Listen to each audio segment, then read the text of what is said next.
Baik. Assalamualaikum warahmatullahi wabarakatuh.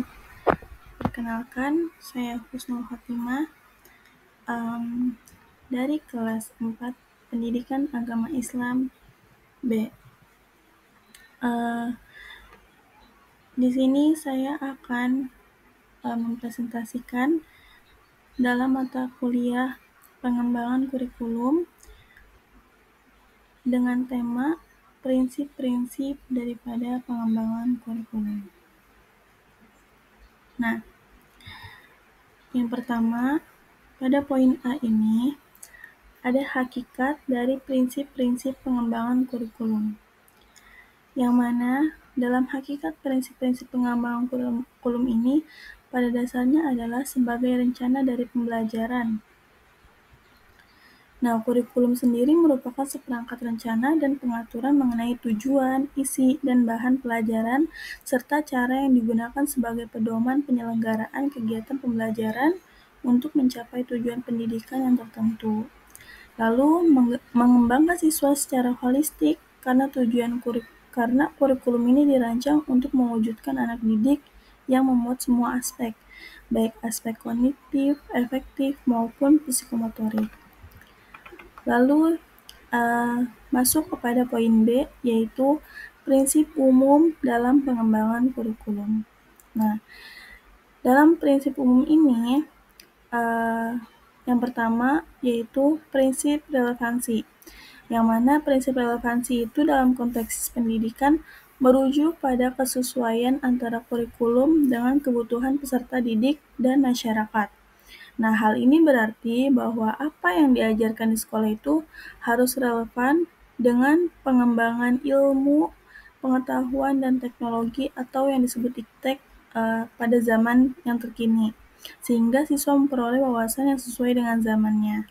Nah, tujuan dan manfaat dari prinsip relevansi tersendiri yaitu memiliki tujuan yang mana tujuan utamanya adalah untuk memastikan bahwa pendidikan itu selalu mengikuti perkembangan ilmu pengetahuan dan teknologi atau yang disebut iptek, serta perubahan sosial yang terjadi di masyarakat. Lalu prinsip ini bertujuan untuk membekali peserta didik dengan pengetahuan, keterampilan, dan sikap yang relevan dengan kebutuhan pada dunia kerja dan kehidupan bermasyarakat. Nah, yang kedua ada manfaat dari prinsip relevansi tersendiri nih. Yang pertama, mendapatkan pendidikan yang berkualitas dan relevan dengan kebutuhan mereka. Lalu yang kedua, memiliki kesiapan yang lebih baik untuk menghadapi tantangan di dunia kerja dan masyarakat. Lalu yang ketiga, meningkatkan rasa percaya diri dan motivasi belajar.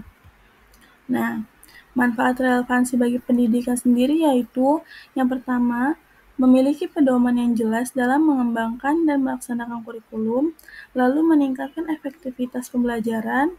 Yang ketiga, mampu menghasilkan lulusan yang kompeten dan berkualitas. Lalu, manfaat relevansi bagi masyarakat sendiri yaitu mendapatkan sumber daya manusia yang berkualitas dan produktif. Yang kedua, meningkatkan daya saing bangsa di era globalisasi ini. Lalu, yang ketiga, menciptakan masyarakat yang lebih maju dan sejahtera. Nah, adapun fungsi dari prinsip relevansi yaitu menyesuaikan kurikulum dengan kebutuhan masyarakat. Dengan begitu, kurikulum yang relevan harus mencerminkan kebutuhan masyarakat. Lalu, mengikuti perkembangan ilmu pengetahuan dan teknologi. Nah, yang ketiga ini mempersiapkan siswa untuk masa depan yang mencakup pengembangan keterampilan pada abad ke-21, serta berpikir kritis, kreatif, dan kolaboratif. Nah, selanjutnya, menjamin keterkaitan antar komponen kurikulum, yang artinya setiap komponen kurikulum itu seperti tujuan, materi, metode, dan evaluasi itu harus saling berkaitan serta mendukung dalam satu sama lainnya. Dan yang terakhir, mengakomodasikan keragaman siswa baik dari segi latar belakang budaya, minat, maupun gaya belajarnya. Nah, macam-macam dari prinsip relevansi. Yang pertama itu ada relevansi eksternal, yang mana prinsip ini tuh menekankan pada kesesuaian kurikulum dengan tuntutan dan kebutuhan di luar dunia pendidikan. Lalu ada prinsip relevansi internal.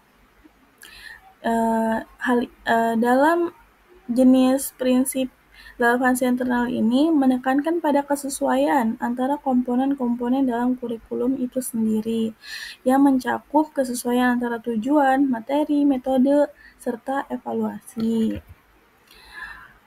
Lalu ada prinsip relevansi individual, yang mana menekankan pada kesesuaian kurikulum dengan kebutuhan dan minat individu siswanya sendiri.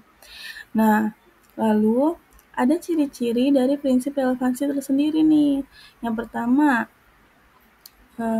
kesesuaian. Yang kedua, aktualitas. Yang ketiga, keterkaitan. Yang keempat, kebermaknaan. Yang kelima, aplikabilitas. Dan yang keenam itu fokus pada tujuan. Cuman tidak tertulis di sini.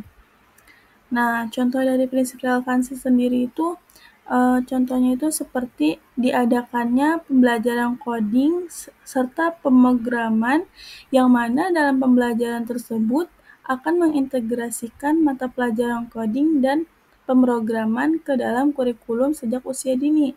Nah, hal ini tuh relevan karena keterampilan ini tuh sangat dibutuhkan di era digital zaman sekarang dan mungkin akan semakin penting di masa depan yang akan mendatang.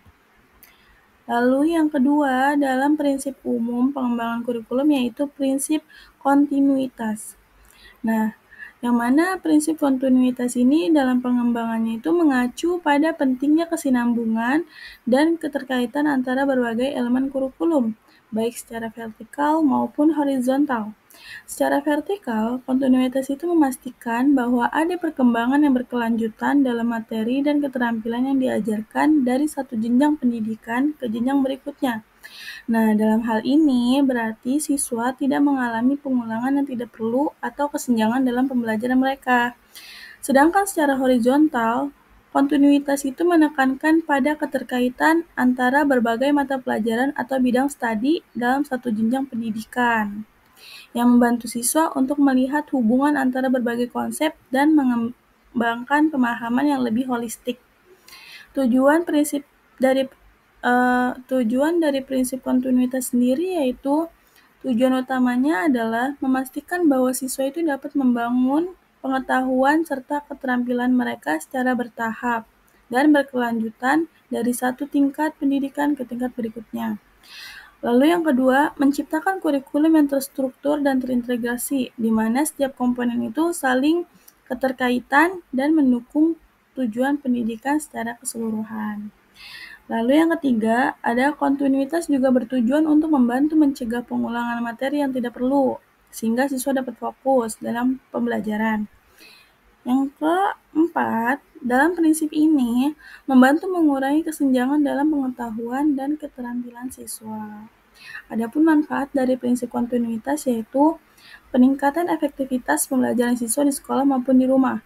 Yang kedua, sebagai pengembangan pemahaman yang mendalam. Yang ketiga, persiapan yang lebih baik untuk masa depan siswa. Yang keempat, sebagai motivasi belajar yang meningkat bagi siswa. Yang kelima, mempermudah proses evaluasi sehingga perkembangan siswa itu dapat terlihat dengan jelas. Nah, fungsi dari prinsip kontinuitas tersendiri yaitu untuk menjamin perkembangan belajar yang berkelanjutan. Lalu yang kedua, membantu menciptakan kurikulum yang terstruktur dan terintegrasi. Nah, yang ketiga, untuk mencegah pengulangan materi yang tidak perlu. Yang keempat, mengurangi kesenjangan dalam pengetahuan dan keterampilan siswa dengan memastikan transisi yang lancar antara tingkat pendidikan. Lalu yang terakhir, membantu siswa mengembangkan pemahaman yang lebih mendalam dan holistik. Macam-macam dari prinsip kontinuitas yaitu kontinuitas vertikal yang menekankan pada kesinambungan antara jenjang pendidikan yang berbeda. Lalu ada kontinuitas horizontal yang menekankan pada keterkaitan antara berbagai mata pelajaran atau bidang studi dalam satu jenjang pendidikan. Lalu ada ciri-ciri dari prinsip kontinuitas tersendiri nih. Yang pertama, adanya kesinambungan. Lalu yang kedua, keterkaitan antar mata pelajaran. Lalu yang ketiga, adanya pembelajaran yang berlangsung secara bertahap. Yang keempat, mencegah adanya pengulangan materi yang tidak perlu. Yang kelima, pengalaman belajar siswa terintegrasi dan saling terkait. Lalu, selanjutnya ada evaluasi hasil belajar siswa yang dilakukan secara berkesinambungan untuk memantau perkembangan mereka dari waktu ke waktu. Lalu yang terakhir ada progresif. Nah, contoh dari prinsip kontinuitas tersendiri yaitu contohnya seperti kontinuitas vertikal, yang mana di setiap sekolah itu pasti ada mata pelajaran matematika. Nah, mata pelajaran matematika pada dasarnya pada saat di sekolah dasar siswa itu belajar operasi dari dasar matematika itu seperti penjumlahan, pengurangan, perkalian, serta pembagian. Nah, kemudian di tahap pendidikan selanjutnya yang mana di dalam sekolah menengah, konsep-konsep yang ada di sekolah dasar ini diperluas ke dalam aljabar, geometri, serta trigonometri. Lalu setelah itu masuklah ke dalam perguruan tinggi, yang mana siswa itu akan mempelajari tingkatan yang lebih tinggi, mempelajari kalkulus, statistik, dan matematika terapan yang membangun dasar dari pembelajaran sebelumnya. Lalu yang ketiga ada prinsip fleksibilitas. Nah, di poin C, prinsip fleksibilitas itu merupakan suatu pengembangan kurikulum yang merujuk pada kemampuan kurikulum untuk menyesuaikan diri dengan berbagai kondisi dan kebutuhan yang berubah-ubah.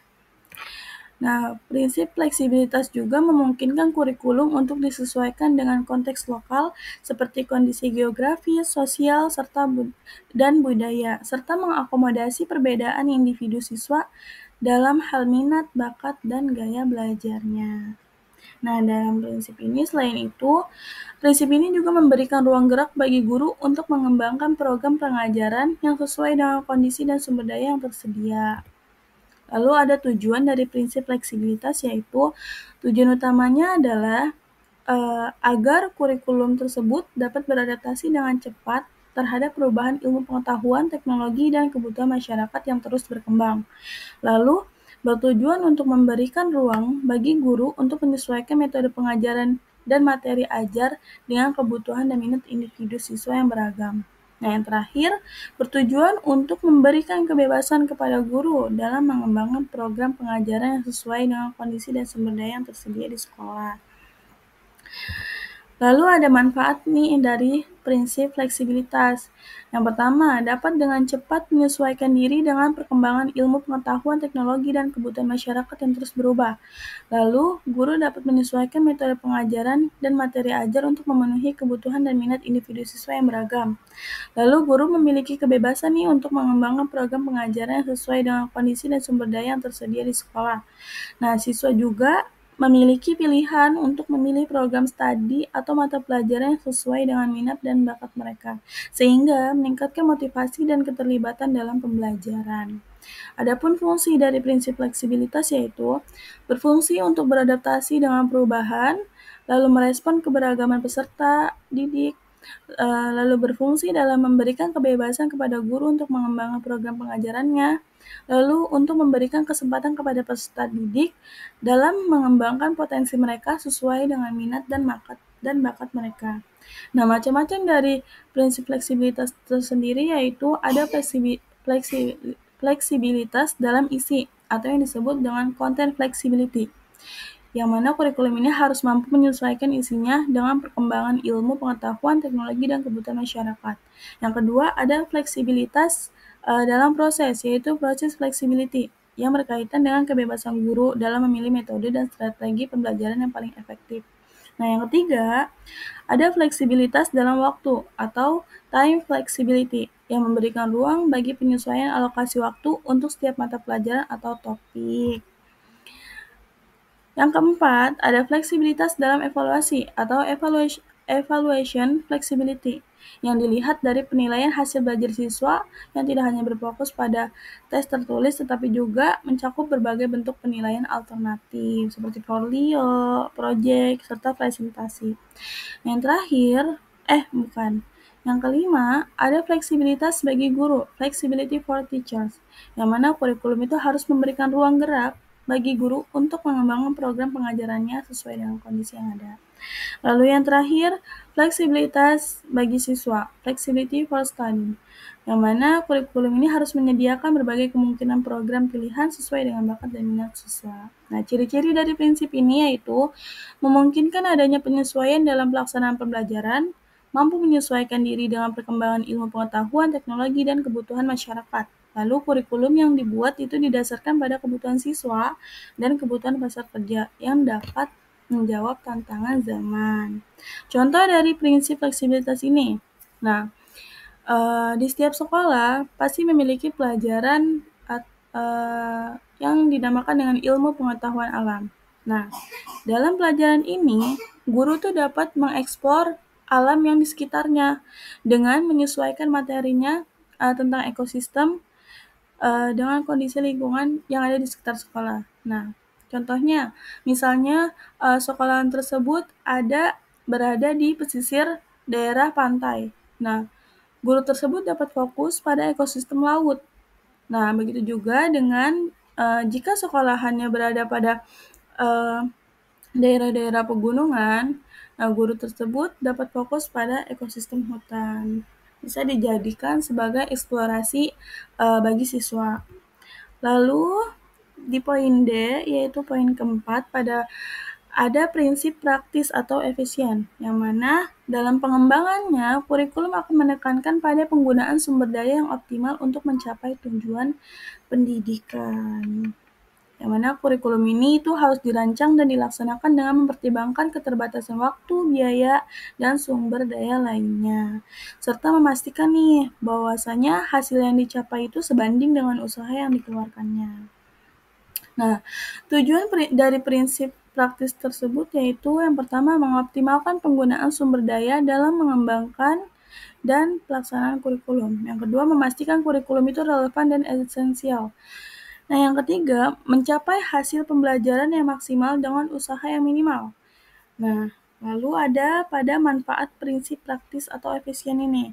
Yang pertama, penggunaan sumber daya pendidikan itu menjadi lebih efektif dan efisien. Nah, yang kedua, kurikulum itu berfokus pada materi yang benar-benar penting dan relevan. Yang ketiga, proses pembelajaran itu menjadi lebih efisien dan efektif. Lalu yang keempat, mengurangi pemborosan dan mengutamakan efektivitas dalam pembelajarannya. Fungsi dari prinsip praktis atau efisien ini juga berfungsi untuk memastikan bahwa semua sumber daya yang tersedia seperti waktu, biaya, dan tenaga itu digunakan secara optimal. Lalu yang kedua, prinsip ini juga berfungsi untuk meningkatkan efektivitas pembelajaran dengan penggunaan sumber daya yang efisien. Nah, guru ini dapat fokus pada metode pengajaran yang paling efektif dan relevan. Lalu membantu memastikan bahwasanya kurikulum itu tetap relevan dengan kebutuhan siswa dan tuntunan zaman.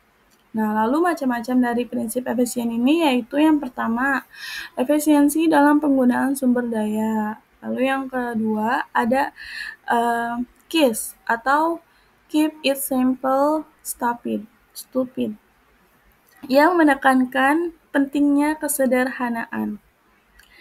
Lalu yang ketiga ada relevansi dan praktikalitas. Nah, ciri-ciri dari prinsip ini yaitu yang pertama, penggunaan sumber daya yang optimal. Lalu yang kedua, dirancang untuk mencapai tujuan pembelajaran yang jelas dan terstruktur, terukur. Lalu yang ketiga, ada kesederhanaan dan kejelasan. Yang keempat, relevansi dengan kebutuhan siswa dan konteks lokal. Nah, contoh dari prinsip ini yaitu contohnya di sebuah sekolah itu ada mata pelajaran yang menjelaskan tentang sejarah. Nah, guru yang memegang mata pelajaran sejarah ini pasti akan memprioritaskan materi yang mana materi tersebut itu tentang peristiwa-peristiwa penting yang memiliki dampak besar pada perkembangan bangsa daripada membahas setiap detail kecil yang kurang relevan. Jadi mungkin itu. Lalu ada pada poin E, yaitu poin yang kelima dalam prinsip pengembangan kurikulum, yaitu prinsip efektivitas. Nah, prinsip efektivitas ini dalam pengembangan kurikulum merujuk pada sejauh mana suatu kurikulum itu dapat mencapai tujuan pembelajaran yang telah ditetapkan dengan penggunaan sumber daya yang optimal. Nah, prinsip ini memastikan bahwasanya kurikulum yang dikembangkan itu benar-benar memberikan dampak positif terhadap peserta didik, baik dalam aspek kognitif, efektif, maupun psikomotorik. Nah, tujuan dari prinsip efektivitas tersebut yaitu memastikan bahwasanya kegiatan atau program, khususnya kurikulum, berhasil mencapai tujuan yang telah ditetapkan. Nah, yang kedua, meningkatkan kualitas. Tujuan yang kedua yaitu meningkatkan kualitas hasil dari suatu usaha, baik dalam bentuk produk, layanan, atau kompetensi. Yang ketiga, menciptakan kurikulum yang adaptif terhadap perubahan. Lalu ada manfaat dari prinsip efektivitas ini. Yang pertama, membantu meningkatkan produktivitas dalam berbagai bidang. Yang kedua, meningkatkan kepuasan bagi semua pihak yang terlibat, termasuk siswa, guru, serta pemangku kepentingan lainnya seperti pemerintah atau pemerintahan pendidikan ya. Lalu membuat individu dan organisasi itu mencapai tujuan mereka dengan lebih cepat dan efisien. Nah, tadi manfaat, sekarang fungsi dari prinsip efektivitas. Yang pertama, mengukur pencapaian tujuan pendidikan. Yang kedua, mengukur identifikasi kesenjangan antara apa yang diajarkan di sekolah dan kebutuhan pada dunia nyata. Lalu, membantu dalam mengidentifikasi area-area di mana sumber daya pendidikan dapat digunakan secara lebih efisien. Dan yang terakhir, memberikan umpan balik yang berharga bagi pengembangan pendidikan. Nah, ada macam-macam dari prinsip efektivitas. Yang pertama, efektivitas tujuan, yang kedua, efektivitas materi, yang ketiga, efektivitas metode pembelajaran, yang keempat, efektivitas evaluasi dan penilaian, yang kelima, efektivitas waktu dan sumber daya, dan yang terakhir adalah efektivitas keterlibatan peserta didik. Nah, ciri-ciri dari prinsip ini yaitu kurikulum memiliki tujuan yang terukur dan spesifik, lalu relevan dan kebutuhan peserta didik dan masyarakat. Kurikulum dirancang untuk mengoptimalkan penggunaan waktu, tenaga, dan biaya. Kurikulum dapat disesuaikan dengan kebutuhan dan karakteristik peserta didik yang beragam, lalu disusun secara sistematis dan terukur. Lalu yang terakhir, evaluasi kurikulum itu dilakukan secara berkala dan menyeluruh. Nah, contoh dari prinsip ini. Di dalam kurikulum SMK atau sekolah menengah kejuruan, jurusan teknik informatika itu ditambahkan materi tentang cyber security dan data science karena adanya peningkatan kebutuhan industri akan tenaga kerja di bidang tersebut. Mungkin tadi ya prinsip-prinsip umum dari pengembangan kurikulum. Nah, yang poin C atau poin terakhir yaitu prinsip khusus pengembangan kurikulum. Yang pertama, ada prinsip berkenaan dengan tujuan pendidikan, yang mana kurikulum itu harus dirancang untuk mencapai tujuan pendidikan yang telah diterapkan. Tujuannya harus sesuai dengan perkembangan ilmu pengetahuan, nilai-nilai budaya, kebutuhan masyarakat, dan perkembangan peserta didik, serta harus memperhatikan keseimbangan antara aspek kognitif, efektif, dan psikomotorik. Lalu, ada prinsip berkenaan dengan pemilihan isi pendidikan, yang mana isi pendidikan itu harus relevan ya dengan tujuan pendidikan yang ingin dicapai. Dan materi pembelajarannya juga harus bersifat sistematis, berjenjang, dan sesuai dengan tingkat perkembangan peserta didik. Lalu memperhatikan keseimbangan antara teori dan praktik agar siswa mendapat pengalaman belajar yang bermakna. Nah, yang ketiga, prinsip berkenaan dengan pemilihan proses belajar mengajar, yang mana metode pembelajaran itu harus sesuai dengan karakteristik peserta didik, tujuan pembelajaran, dan materi yang diajarkan, menekankan pada pembelajaran aktif, kreatif, inovatif, dan menyenangkan, atau yang bisa disebut pakem. Lalu ada yang keempat, prinsip berkenaan dengan pemilihan media dan alat pengajaran, yang mana media dan alat pembelajaran itu harus mendukung efektivitas proses belajar mengajar, harus relevan dengan tujuan pembelajaran dan sesuai dengan tingkat pemahamannya peserta didik. Lalu pemanfaatan teknologi dan sumber belajar yang beragam untuk meningkatkan kualitas pembelajaran. Yang terakhir itu mendorong penggunaan media yang interaktif dan berbasis digital sesuai dengan perkembangan teknologi. Lalu ada yang terakhir, yaitu poin E, prinsip berkenaan dengan pemilihan kegiatan penilaian, yang mana penilaian itu harus mencerminkan pencapaian tujuan pendidikan dan kompetensi yang diharapkan, harus mencakup aspek kognitif, efektif, dan psikomotorik secara komprehensif. Lalu menggunakan berbagai teknik penilaian seperti penilaian formatif, sumatif, autentik, dan berbasis folio, serta memberikan umpan balik dan konstruktif untuk perbaikan proses belajarnya. Nah, mungkin dari saya segitu dari saya mengenai tentang prinsip-prinsip dalam pengembangan kurikulum. Kurang dan lebihnya saya mohon maaf. Mungkin kritik dan saran saya terima. Wassalamualaikum warahmatullahi wabarakatuh.